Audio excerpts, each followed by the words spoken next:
ጤና ይስጥልን እንዴት ናችሁ የተከበራችሁ የፖድካስቱ ቤተሰቦች በእያላችሁበት ሰላም እንድትሆኑ ምኞቴ ነው።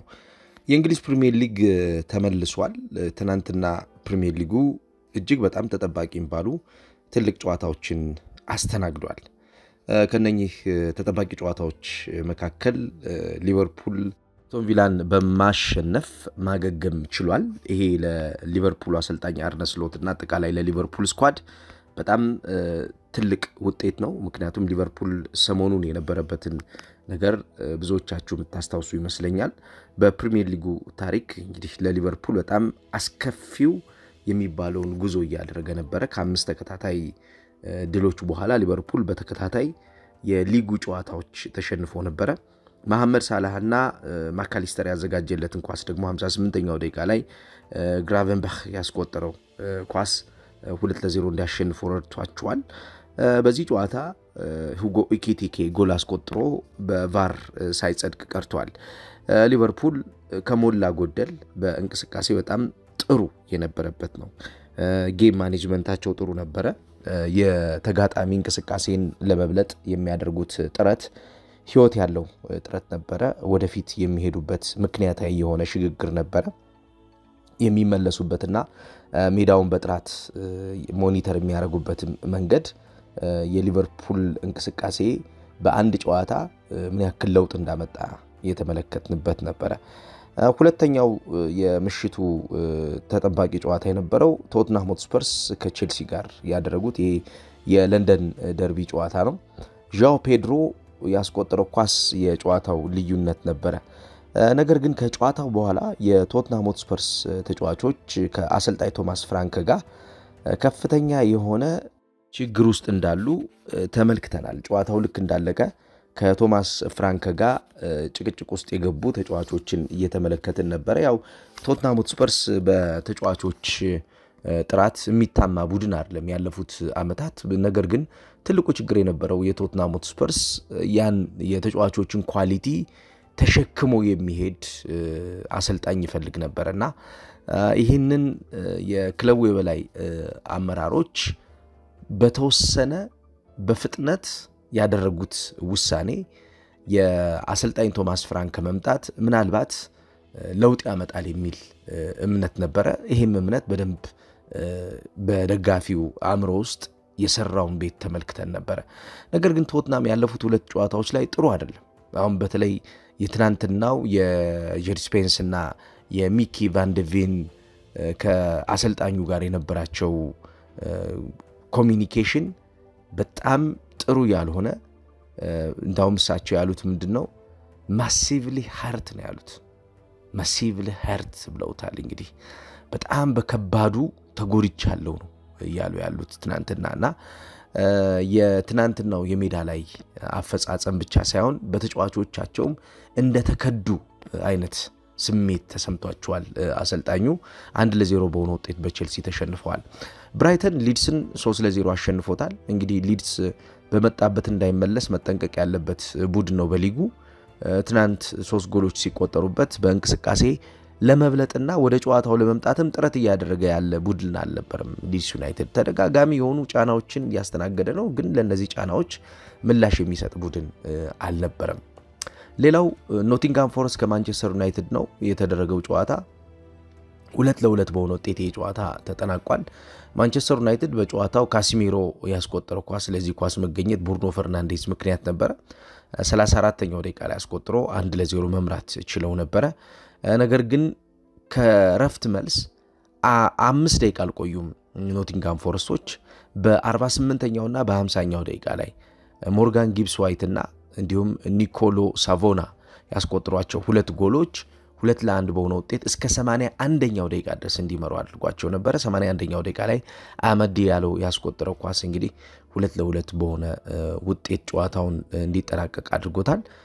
ማንቸስተር ዩናይትድ ከተከታታይ ድሎች በኋላ እንግዲህ ወደ አቻ ውጤት ተመልሷል። ክሪስታል ፓላስ ብሬንፎርድን አሸንፏል። ፉልሃም ወልቭስን እንዲሁ 3-0 በሆነ ውጤት የረታበት ጨዋታ አለ። የዚህ ፕሮግራም ትኩረት የሚሆነው ግን አርሰናል ከበርንሌ ጋር ያደረጉት ጨዋታና አርሰናል በጣም ብዙ ታሪኮችን በሊጉ እየሰራበት ስለሚገኘው የዘንድሮ ጉዞ እናወራለን። ምንድነው አርሰናሎች እየሰሩ ያለው የሚለው በርከት ያለውን የስፖርት ቤተሰብ ግራ ያጋባ ሲዝን ነው እያሳለፉ ያሉት። አርሰናል በብዙ መንገድ በጣም አድጎ በብዙ መንገድ በጣም ተሻሽሎ እየተመለከትነው ነበር። ትናንት እንዳውም አርሰናል በሴት ፒስ የሚታማ ቡድን ነው እያሉ ነበርና የትናንትናው አርሰናል ደግሞ የተለየ ነበር። በተለይ ፍሉድ ሙቭመንቱ በጣም የሚያስደንቅ ነበር። ጎሎች በርግጥ ሲገኙ ከማዕዘን የተመቱ ሁለተኛ ኳሶች ጎል ሆነዋል። ዮኬሬሽ አስቆጥረው ጎል መነሻ ያነበረ። ሁለተኛው ጎል ግን ሊዮኬሬሽ የፕሪ አሲስት ተሳትፎ ያደረገበት። ትናንትና ዮኬሬሽ ጎል አስቆጥሯል። እንደገና የፕሪ አሲስት የቅድመ ኳስ ማዘጋጀት ሂደት ውስጥ የተሳተፈበትን እንቅስቃሴ ተመልክተናል። የአርሰናል ትናንት የማጥቃት ሞቢሊቲ በጣም ከፍተኛ ነበረ። አርሰናል ከ1987 ወዲህ ለመጀመሪያ ጊዜ በፕሪሚየር ሊጉ 7 ተከታታይ ጨዋታዎች ጎል ሳይቆጠርበት ያሸነፈበት ጨዋታ ሆኗል። ይሄ ለክለቡ ትልቅ ታሪክ ነው፣ አዲስ ታሪክ ነው። በተለይ በመከላከል አደረጃጀት ውስጥ የፈጠረው ጥንካሬ ምን ያክል ከፍተኛ እንደሆነ የታየበትን ሲዝን ነው እያሳለፈ የሚገኘው። ይሄ ብቻ ሳይሆን አርሰናል ትናንትና በ3 የፕሪሚየር ሊግ ጨዋታዎች ባለፉት 3 የፕሪሚየር ሊግ ጨዋታዎች አርሰናል ምንም ኢላማውን የጠበቀ ሙከራ ሳይደረግበት የወጣበት ጨዋታ ሆኗል። ትናንትና በርንሌዎች ኢላማቸውን የጠበቁ ሙከራዎችን ማድረግ አቅቷቸው ነው የወጡት። ኢላማውን የጠበቀ ሙከራ ማድረግ አቅቶታል። በርካታ ቡድኖች ከአርሰናል ጋር በሚገናኙበት ሰዓት ኢላማውን የጠበቀ ሙከራ ለማድረግ ይቸገራሉ። ይሄ ኢላማውን የጠበቀ ሙከራ ለማድረግ የሚቸገሩበትን አጫዋት ለመስበር ደግሞ መፍትሄ ያሏቸው የጨዋታ መንገዶችን ተግባራዊ ለማድረግ እድገት እንደሚፈልግ እንቅስቃሴያቸው እድገት እንደሚፈልግ ማየት ይቻላል። በዘንድሮ የውድድር ዓመት የአርሰናል ትልቁ ኳሊቲ የሚባለው ያ ነው። እድገቱ ከፍተኛ የሆነ ለውጥ ያለው ነው። የሚከላከልበት መንገድ፣ ከራሱ ሜዳ የሚወጣበት መንገድ፣ ተጋጣሚን አስገድዶ ወደ ራሱ ሜዳ የሚስብበት መንገድ በጣም ከፍተኛ ነበር። ትናንት የነበሩትን አሃዝ እንኳን ብንመለከት አርሰናል ሙሉ በሙሉ የጨዋታ ብልጫውና እንቅስቃሴውን ወስዶ የጨዋታ እንቅስቃሴውን ከአርሰናል እጅ ለመውሰድ ጥረት የሚያደርጉት የነበሩት በርንሌዎች ሁለተኛው ደካማው የሜዳ ቡድን ሆኖ ነበር የተመለከትናቸው። በሜዳ ላይ እንቅስቃሴ በተለይ ድሪብል በማድረግ አየር ላይ ኳስ በማሸነፍ ከዛ ውጭ የፖሴሽን በመብለጥ በተጋጣሚ ሜዳ እንቅስቃሴ ውስጥ በተደጋጋሚ መንገድ በመሄድ እጅግ በጣም ያደገ የሚባል እንቅስቃሴ አርሰናሎች አድርገዋል። በተለይ በፋይናል ሰርድ የመጨረሻው የሜዳ ክፍል ላይ የነበረውን የኳስ ቅብብል ከተመለከትን የፔናልቲ ኤሪያ ኢንትሪዎችን ወይም የተጋጣሚ ሳጥን ተሻግሮ መግባት ወይም ደግሞ ሂደታዊ የሆኑ የማጥቃት ሽግግሮችን ከተመለከትን አርሰናል ከፍተኛ የሆኑ ለውጦችን አድርጓል። እድገትም እያመጣ ነው። በእያንዳንዱ ጨዋታ ከፍተኛ የሆኑ እድገቶችን ያደርገ። ለምሳሌ ትናንትና የፔናልቲ ኤሪያ ኢንትሪዎችን ብንመለከት በአርሰናል 26 የፔናልቲ ኤሪያ ኢንትሪዎች የመጨረሻው የሜዳ ክፍል ሰንጥቆ የመግባት ሂደቶች ተፈጥረዋል። ከፍተኛውን የሆነውን ንክኪን በማድረግ ለተጋጣሚ አስቸጋሪ ቡድን ሆኖ ተመልክተናል። በማጥቃት እንቅስቃሴ ውስጥ ትናንት ተጋጣሚ ቡድን ኢላማውን የጠበቀ ሙከራ እንዳያደርግ ያደረጉበት የራሳቸው የጨዋታ ስትራቴጂ አዋጭ ነበር። በተለይ ሁለቱ የመሃል ተከላካዮች በሜዳው እንቅስቃሴ ውስጥ እንዴት አስፈላጊውን የሚባለውን ሩጫዎችን፣ ቆሞ መከላከልን፣ የጋራ የተቀናጀውን የመከላከል አደረጃጀትን በመፍጠር ወደፊት አብረው በጋራ በመሄድ እንዲሁም የ6 ቁጥር ሚና ላይ የሚገኙ ተጫዋቾችን በተሻለ ጥራት በማገዝ በእነሱ መካከል የሚፈጠረው ስፔስ እንዲጠብና ተጋጣሚ ምንም አይነት ክፍተት እንዳያገኝ በማድረግ ያርሰናል የመከላከልና የአማካኝ ክፍል አደረጃጀት ይበልጥ አድጎ የተመለከትንበት ነበር። በሜዳ ውስጥ ያው አንዱ ወሳኝ የሚባለው ነገር የቡድን የመከላከል አደረጃጀትን ይበልጥ የሚያሳድጉ የቡድኑን አጠቃላይ እንቅስቃሴ ሞኒተር የሚያደርጉ ለቡድኑ የጨዋታ ሲስተም የሚሆኑ ተጫዋቾች አሉ ወይስ የሉም የሚለው ነው። ትናንት ለምሳሌ በኢንተርሴፕሽን በሪከቨሪዎች ወይም በማገገም እንዲሁም የአታኪንግ ሪከቨሪ ሲቹዌሽኖችን በማምጣት አርሰናል በርንሌዎችን በእጥፍ ነበር የበለጣቸው። ለምሳሌ ሪከቨሪዎችን ብንመለከት 45 ሪከቨሪዎችን አድርጓል አርሰናሎች በማጥቃት እንቅስቃሴዎች ውስጥ በነበሩበት ሰዓት ያን የማጥቃት እንቅስቃሴዎች ሰብረው ወደ ሌላኛው የመጠቃት እንቅስቃሴ ውስጥ እንዲገቡ በማድረግ በርንሌይን ሁለተኛው የሜዳ ቡድን በማድረግ አርሰናል ጥሩ ነበር። ለምሳሌ ሁለተኛው የተቆጠረውን ጎል ስንመለከት የዴክለን ራይስን ጎል ካየነው የዲፌንሲቭ ሪከቨሪ እና ሼፑ የአርሰናልን ያክል እንዳደገ የሚያሳይ ነው።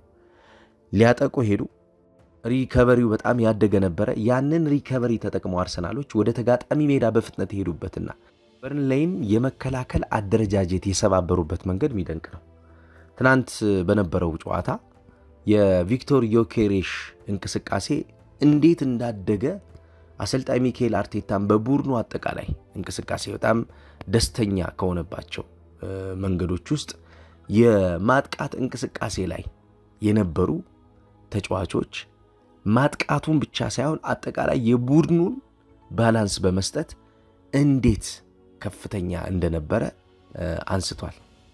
የአርሰናል አጠቃላይ የትናንትናው አቅም በፕሪሚየር ሊግ ውስጥ አርሰናል እስከ የት ሊጓዝ ይችላል፣ እንዴት ሊጓዝ ይችላል፣ በምን መንገድ ሊሄድ ይችላል የሚለውን ምልክት የሰጠ ነው።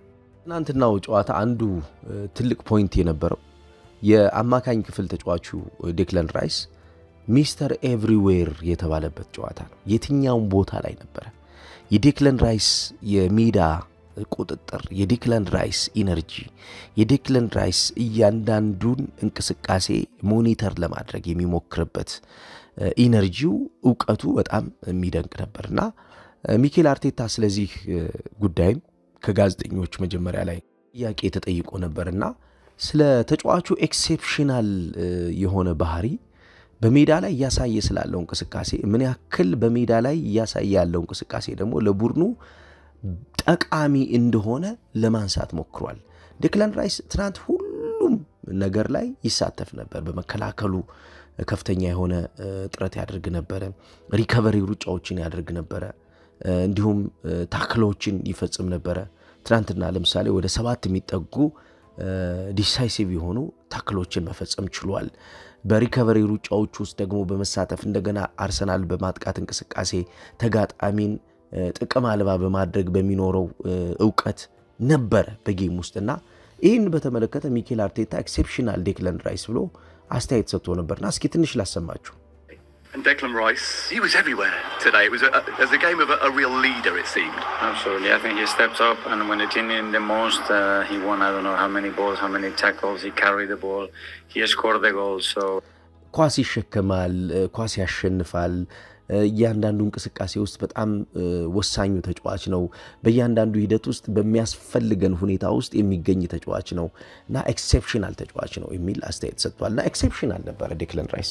የአርሰናል የአማካኝ ክፍል ህይወት የዴክለን ራይስ የመከላከል አደረጃጀት ዕውቀት፣ የዴክለን ራይስ የማጥቃት አደረጃጀት ዕውቀት፣ የዴክለን ራይስ ጌምን ኮንትሮል የሚያደርግበት ሁኔታ፣ ጌምን ኮንትሮል የሚያደርግበት መንገድ የሚደነቅ ነበር። እያንዳንዷን ጨዋታ እያንዳንዷን የጨዋታ ክፍልፋይ ማኔጅ ለማድረግ የሚሄድበት ርቀት በጣም ይደንቃል ተጫዋቹ። በአንድ ቡድን ውስጥ የዴክለን ራይስ አይነት ተጫዋች ካለ ቡድኑ ሁሌም ቢሆን ለችግር መፍትሄ አያጣም ብሏል ትናንትና አለን ሸራር። ለችግር መፍትሄ የማያጣበት ምክንያት ሁሌም ቢሆን የዛ ቡድን ወሳኙ ተጫዋች እንደ ዴክለን ራይስ አይነት ባህሪ ያለው ተጫዋች ስለሆነ ነው የሚል አስተያየት ሰጥቷል። እውነትም የዴክለን ራይስ የጨዋታ ባህሪ የአርሰናልን መሰረታዊ የሚባሉ የቡድን ቅርጾች ላይ ከፍተኛ የሆነ አስተዋጽኦ ያበረከተ ነው። ሲከላከል ስንመለከተው የሚከላከልበት መንገድ ዲፌንሲቭ ሶሊዲቲ አይደለም የሚሰጠው። ዲፌንሲቭ ሶሊዲቲ ፕላስ አታክ ነው። ተከላክሎ እዛ የመቆየት ፍላጎት የሌለው ተጫዋች ነው። ቶሎ ኳሱን ከወሰደው በኋላ ቶሎ ካሸነፈ በኋላ ቶሎ ወደ ማጥቃት ሽግግር የሚሄድ ተጫዋች ነው። ይሄ የማጥቃት ሽግግሩን የሚመራበት ዕውቀቱ በጣም የሚደነቅ ነው ከፍተኛ የሆነ ሚና አለው በእያንዳንዱ የጨዋታ ንክኪዎች ውስጥ አለ በነዛ የጨዋታ ንክኪዎች ውስጥ መፍትሄ ሆኖ መቆየት ይፈልጋል መፍትሄውን ማሳደግ ይፈልጋል መፍትሄውን ካሳደገ በኋላ ደግሞ የመጨረሻው የመፍትሄው አካል ደግሞ ሲሆን እንመለከተዋለን ለምሳሌ ሁለተኛው ጎል ሲቆጠር ከተመለከተው ከኳሱ ከተመሰረተበትና ቪክቶር ዮኬሬሽን ካሳተፉበት ማጥቃት ጀምሮ ዴክለን ራይስ አለ የቦታ ያያዙ አጠቃቀሙ የሚመጣውን ኳስ ያየበት መንገድ የሌትራን ሩጫዎቹ በሌትራን ሩጫዎቹ ደግሞ ለትሮሳርድ ራሱን አዘጋጅቶ ሳጥን ውስጥ የተገኘበት መንገድ በግንባሩ ጎሉን ያስቆጠረበት ሁኔታ የተከላካይ መስመር ተጫዋቾች እሱን ትራክ ባክ አድርገው እንዳይመለከቱት ራሱን ነፃ የሚያወጣበት ሩጫው በጣም የሚደንቅ ነበርና የዴክለን ራይስ የትናንትናው የሜዳ ላይ አፈጻጸም እጅግ በጣም የሚደነቅ ነው እጅግ በጣም የሚደነቅ ያደገ ነበር ማለት ይቻላል How many balls, how many tackles, he carried the ball, he scored the goal. So, yeah, that's his evolution as a player. ያው evolution as a player ብሏል እንግዲህ በእግር ኳስ በጣም ወሳኙ የሚባለው ፓርት አንድ ተጫዋች ኢቮሉሽን ውስጥ መግባቱ ነው ኢቮሉሽን በጣም ወሳኝና አስፈላጊ ነገር ነው በእያንዳንዱ ኢቮሉሽን ውስጥ አንድ ቡድን ሂደታዊ የሆኑ ለውጦችን ያመጣል ማለት ነው በእያንዳንዱ አንድ ቡድን ውስጥ ሂደታዊ ለውጦችን ተጫዋቾች ያመጣሉ ማለት ነው ይቀስ ይያለ እያደገ እየተለወጠ ያው ኢቮሉሽን ትርጉሙ ዝግመተ ለውጥ ነው በሂደት የሚመጣ ነገር ግን ያን ነገር ለማግኘት ጊዜ የሚፈልግ ያን ነገር ለማግኘት ሁኔታዎችን የሚጠብቅ ማለት ነው አሁን በዴክላን ራይስ ውስጥ ያለው ነገር ምንድነው ፕሮሰስ አለው እድገቱ የማጥቃት እድገቱን የመከላከል አደረጃጀት እድገቱን ስንመለከት ኳስ ተቆጣጥሮ የሚጫወትበትን ሁኔታዎችን ስንመለከት በተጋጣሚ ቡድን ስፔስ በመቆለፍ የተጋጣሚ ቡድንን የሚጫወቱበትን ወሳኙን የሚባለውን ሜዳ በማሳጣት ያለው አስተዋጽኦ ይሄ ተጫዋች በጣም የሚደነቅ ነው ቀላል የሚባል አይደለም አርሰናል በቀላሉ የሚተዋቸው ስፔሶች ነበሩ አምና አርሰናል በቀላሉ የሚተዋቸው ስፔሶች ተጋጣሚ መጥቶ እንደፈለገ የሚጫወትባቸውና ተጋጣሚ የሚያጠቃቸው ነበሩ እነዚህ ተጋጣሚ መጥቶ እንደፈለገ የሚጫወትባቸውና ተጋጣሚ የሚያጠቃባቸው ስፔሶች የአርሰናልን አድቫንቴጅ የሚወስዱ ነበሩ ትናንት አርሰናል ኢላማውን የጠበቀ ሙከራ ያልተደረገበት አንዱ ዋነኛው ምክንያት እንደ ዴክለን ራይስ አይነት ኢቮሉሽን ውስጥ ያሉ ተጫዋቾች ስለነበሩ ለምሳሌ የቪክቶር ዮኬሬሽን ሚና ብንወስድ ትናንት ቪክቶር ዮኬሬሽ በጣም ልዩ ነበር ጎል ማስቆጠሩ ብቻ አይደለም በነገራችን ላይ በመጀመሪያዎቹ 8-7 ሳምንታት ውስጥ የነበረው አንዱ ትችት የምታስተውሱ ከሆነ እንዴት ቪክቶር ዮኬሬሽ ጎል አያስቆጥርም የሚል ጥያቄ ይነሳበት ነበርና የቪክቶር ዮኬሬሽ ጎል አለማስቆጠር አልነበረም የሚኬል አርቴታ ትልቁ ጥያቄ ነበር ወይም ደግሞ እሱ ስጋቱ ነበር ከዛ ይልቅን ሚዲያው እንደ ስጋት ሲያነሳው እሱ ምን እንደሚለው ይሄንን እንደ ተሻለ አድቫንቴጅ ነበር ያያሰበው የነበረው ቪክቶር ዮኬሬሽ በማጥቃት እንቅስቃሴ ውስጥ ይሳተፍ ነበር ቪክቶር ዮኬሬሽ የመጨረሻ የኳስ ንክኪዎችን በማድረግ እነዛ የመጨረሻ የኳስ ንክኪዎች በማጥቃት እንቅስቃሴ የተሻለ ጥራት ያላቸው እንዲሆኑ ያግዝ ነበር የቡድኑ የመጨረሻው የማጥቃት ጠርዙ እየተሞረደ የተሻለ እንዲሆን የዚህ ተጫዋች ሚና በጣም ከፍተኛ ነበርና ትናንትም የተመለከትነው ያለው በሁለተኛው ጎል ተሳትፎ በሌሎች እንቅስቃሴዎች ውስጥ በተለይ በፋይናል ሰርድ ንክኪዎች አርሰናል የመጨረሻው የሜዳ ክፍል ላይ ብዙ እንዲቆይ መሰረታዊ ከሚባሉት ነገሮች ውስጥ አንዱ ይሄ ነው ብዙ እንዲቆይ የተሻለ መቆየት ማለት የተጋጣሚን የጨዋታ እሳቤ ማበላሸት ማለት ነው ተጋጣሚ ሳጥን ወይም ደግሞ የተጋጣሚ የመጫወቻ ሜዳ ላይ መቆየት ማለት አርሰናሎች ያደረጉት የነበረው ነገር ያ ነው እንደ ቡድን የተጋጣሚ ሜዳ ላይ የመቆየት ፍላጎት የነበረውን አርሰናል ነበር ስንመለከት የነበረው የተጋጣሚ ሜዳ ላይ የመቆየት ፍላጎቱ መፍትሄ መፈለጊያ በእያንዳንዱ የጨዋታ ንክኪዎች ውስጥ ተናሽስ ነበሩ አርሰናሎች ታታሪዎች ነበሩ ሲከላከሉ በጣም ታታሪዎች ነበሩ ሲያጠቁ ታታሪዎች ነበሩ እንዲሁም ኳሱን ይዞ በመቆየት ኳሱን የአማካኝ ክፍል እንቅስቃሴውን በማቆየት በጣም ታታሪዎች ነበሩ ይሄ ነው እንግዲህ ሲተረጎም ይሄ ሲያድግ ይሄ ሲለወጥ ምን እየሆነ ይመጣል ማለት ነው የቡድን ስራውን ህይወት ያለው የቡድን ስራ ያደረገው ያሳደገው ይመጣል ማለት ነው አሁን ያለው የአርሰናል የውድድር ዓመት ያን የሚያሳይ ነው ለዚህም ነው አርሰናልን በተመለከተ ሚኬል አርቴታ this will be our year ብሏል ይሄ የኛ ዓመት ነው ብሏል ይሄ የኛ ዓመት ነው ይሄ ፕሪሚየር ሊጉን ምናነሳበት ይሄ ብዙ ክብሮች የምናገኝበት ዓመት ነው ብሏል የፕሪሚየር ሊግ ዋንጫ ብቻ አይደለም አርሰናል ዘንድሮ የሚፈልገው አርሰናል ዘንድሮ የሚፈልገው የቻምፒየንስ ሊግ የኤፍኤ ካፕ የፕሪሚየር ሊግ ጨዋታዎች ላይ ዶሚናንት መሆን ነው የሚፈልገው እየታየ ያለው ነገር ያ ነው ያ ደግሞ አሁን ያወራውት ያለውትን ነገር ለማድረግ በማያስችል ቁመና ውስጥ ሆኖ አይደለም ከዚህ በፊት እንደነበረው የሚነገረው ያርሰናል ያን ማድረግ የሚያስችል ቁመና ውስጥ ሆኖ ነው አርሰናሎች ለነኚህ ክብሮች ራሳቸውን ያዘጋጁ የሚገኙት ለምሳሌ ትናንትና የነበረውን አሰላለፍ ብንመለከት በአርሰናል በኩል ጋብሪኤል ማጋሌሽና ዊሊያም ሳሊባ የተጣመሩበት የመሃል የተከላካይ መስመር ክፍል ቢሆንም በእነኚህ ሁለቱ የመሃል የተከላካይ መስመር ተጫዋቾች ውስጥ ግን የሚኖረውን ሌላ ጥምረትም ካየን አርሰናል በሲዝኑ ውስጥ ምን ያክል ሙሉ ስኳድ እንዳለው የሚያሳይ ነው አማካኝ ክፍል ላይ ያለውን ለውጥ የፊት መስመር ላይ ያለውን የቡድን እድገት ሲነርጂካል አታኪንግ ፕሌዩን ካየነው አርሰናል ጥንቅቅ ያለ ቡድን እንደሆነ የሚያሳይ ነው ይሄንን ቡድን ይዞ ነው እንግዲህ ሚኬል አርቴታ this will be our year ያለው ይሄ ዓመት የኛ ዓመት ነው ብሏል በአምናው የውድድር ዓመት መነጽር ከተመለከትነው አርሰናል በብዙ መንገድ የተለወጠ ነው በተለይ በጣም ቤዚክ የሚባለው የስኳድ ዴፕዝ አርሰናል አንዱ ማሳያ የተጫዋቾችን አጠቃቀም በተመለከተ ይቸገር የነበረውና በሜክሺፍት እየተፈተነ የነበረው አርሰናል የሜክሺፍት ሰለባ ነበር አምና ይሄ የሜክሺፍት ሰለባነቱ አርሰናልን በሜዳ ላይ እንቅስቃሴ መፍትሄ አልባ ቡድን እንዲሆን አድርጎት ነበር አሁን ያ የሜክሺፍት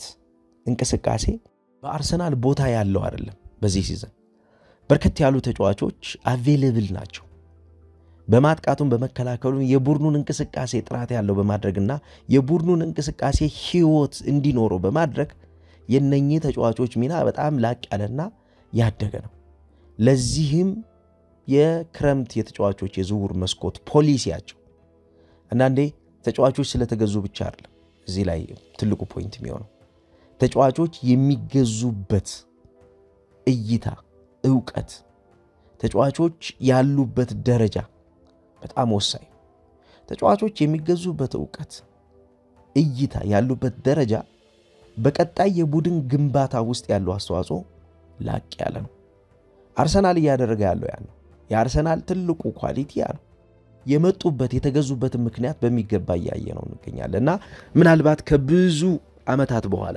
የአርሰናል ደጋፊዎች ሲያለቅሱበት የነበረ የአርሰናል ደጋፊዎች ከፍተኛ የሆነ ፍላጎት የሊግ ሻምፒዮን የመሆን ፍላጎት ከፍተኛ የሆነ የተከታታይ የአውሮፓ ድል ክብሮችን ለማምጣት ከሚፈልጉበት ሲዝን አፈጻጸም አንፃር ይሄኛው ሲዝን ለብዙዎቹ የቀረበ ነገር ነው ያው በቀጣይ በሂደት ምን ሀፕን ያደርጋል የሚለው እንመለከት ይሆናል ነገር ግን ጥሩ የሚባል ያደገ አርሰናልን በጨዋታ የተመለከትንበት ነበር ማለት ይቻላል እንዴት አያችሁት እናንተ እስኪ ትናንትናውን የአርሰናል አጠቃላይ የሳምንቱን የፕሪሚየር ሊጉን ጨዋታዎች እንዴት አያችኋቸው እስኪ ሐሳብ ስጡበት ተሳተፉበት በኮሜንት ቦክሱ ላይ ሐሳብ ካስቀመጣችሁት በኋላ ነገ ስንመለስ ደግሞ የምንመለከታቸው ፖይንቶች ይኖራሉ ፖድካስቱን ላይክ አድርጉ ሼር አድርጉ አዲስ ከሆናችሁ ሰብስክራይብ አድርጉ መኳንንት በርሄ ነበርኩኝ ጥሩ ቀን ይሁንላችሁ